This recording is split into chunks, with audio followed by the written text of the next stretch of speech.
Hello, language explorers. I'm Anne, and welcome back to Walk a Day English, where we combine the joy of daily walks with practical English lessons. Today's video is inspired by Alistair Humphreys and his book Local, which encourages us to find adventure by exploring our own neighborhoods. He used a map that created a grid of 20 one-mile blocks around his home. I couldn't find such a map in Canada, so I hunted for this atlas.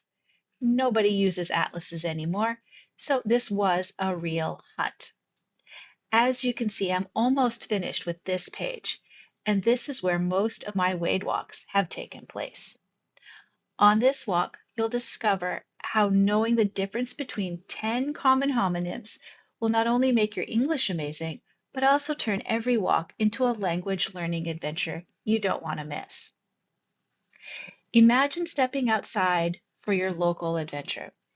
The best vocabulary for today comes right from what you see, hear, and experience around you. As you walk, note down things in your environment: parks, trees, signs, dogs, benches, people. If you're unsure of the English word, jot it down in your language and translate it later. Use these new words in your journal entry when you get home.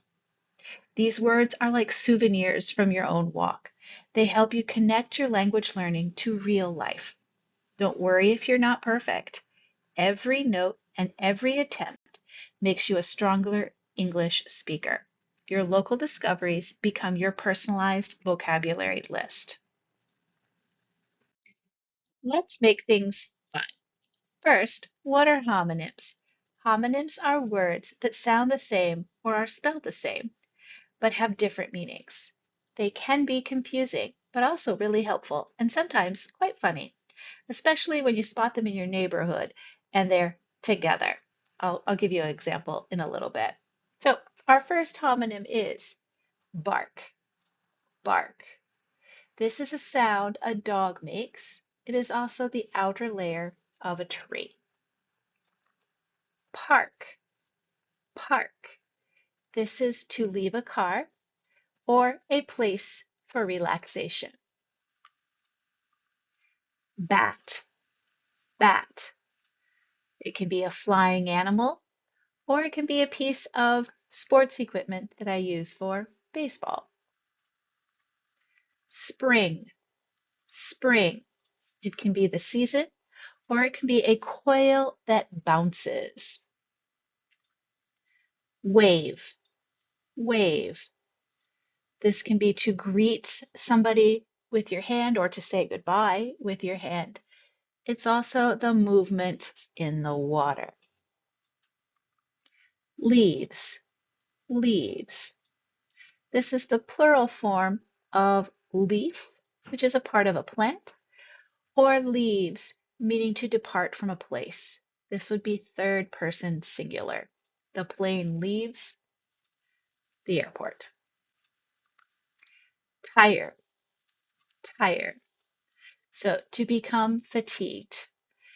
And it can also mean the rubber covering of a wheel. Well. Well means to be in good health or a deep hole for water. Sometimes we hear stories about wishing wells. Rock. Rock. A rock can be a stone, or it can be to move back and forth, like in a rocking chair. Our last homonym pair is this: light. Light. One meaning is that it is not heavy. The other meaning is that it is bright. As you walk, notice if you see, hear, or can use any of these words. For example, I saw a dog bark next to a tree. The tree's bark was rough.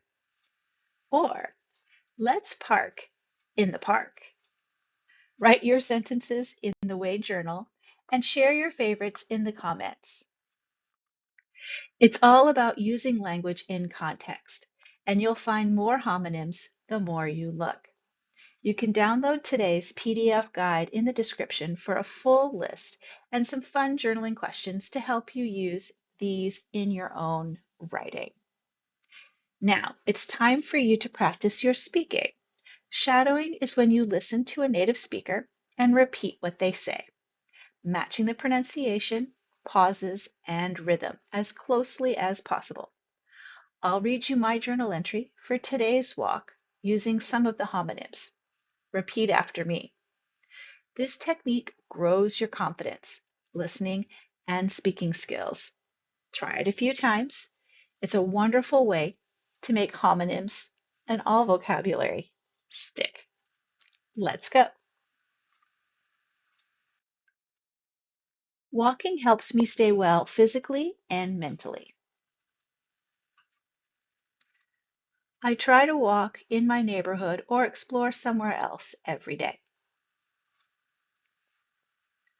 My goal is to walk 50 kilometers a week. Today I walked to the library near the park. The branches of this cherry tree were waving gently in the wind.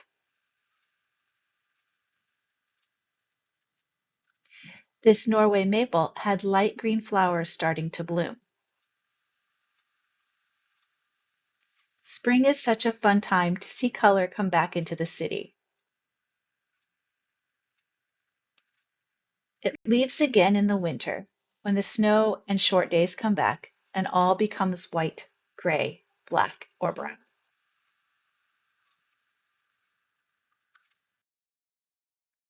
I warmed up to the library and was on my way out when I saw this book. The rock paths and trees full of leaves caught my attention. I had just checked out two other books, so I took a picture of this one so that I can remember to check it out in the future. It looks like a light read, so I think I could finish it quickly. If the library had had a rocking chair, I might have stayed longer to rock in the chair and read it before walking home.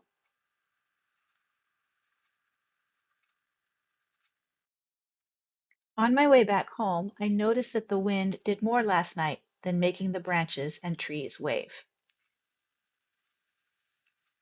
Here some branches of the willow tree broke off the tree and fell. It happens to willow trees, as they do not have light branches. It is a healthy tree, so I think it will recover and become well again. This sign, however, did not do so well in the storm last night. I don't know how this happened, but it looks like Mother Nature took a baseball bat to it and knocked it over. I think they'll be needing a new sign. Ready to put these ideas into action? Start your local adventure by finding an atlas or printing a Google map. Look for new homonyms and use them in your journal entry. Every step you take outside is a step towards richer and more natural English. Tell me in the comments which homonym pair you found most interesting, or if you found a different pair on your walk.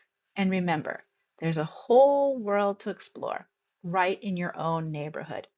Happy learning and happy exploring. If you would like to get personalized feedback on your journal entry, become a Wade member by signing up on our website. Take a look at the next video for another great Walk-A-Day English language adventure. If you liked this video and would like to see more, click on the subscribe button and let me know in the comments. Until our next walk, stay safe and go explore your space, one word at a time.